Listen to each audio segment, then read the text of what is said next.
says it is warning about a possible danger of social media. Police say suspects use social media to rob people. Mount Sterling police say they have arrested 3 people in a handful of robberies. Investigators tell us the suspects would use social media to set up meetings with their victims.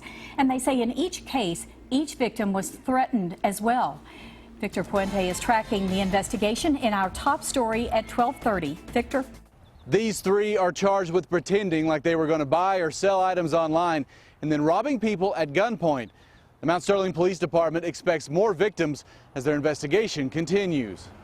They say in each of the cases, the victims were robbed of their money and other possessions, but were eventually released. They say the 3 used Craigslist and yard sale groups on Facebook to make contact with their victims. They've charged Jonathan Garrett and Nathan Miller with 3 counts of robbery and kidnapping. Amber Duncan is facing 1 count of robbery and 1 count of kidnapping. The chief says they would have the victims come to a home on Nevada Avenue that belongs to one of their relatives. The robberies would take place while that relative was at work and unaware of what was happening.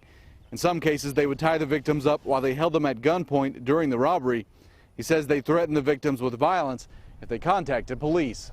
Several of the victims reported that they took pictures using their smartphones of their IDs when they robbed them and informed them that if they notified police, they would follow up with them and threaten retaliation. This isn't the first story we've done involving Nathan Miller. In October of 2014, he was charged with complicity to murder in Fayette County. Those charges were dismissed when a grand jury chose not to indict him. In Montgomery County, Victor Puente, WKYT.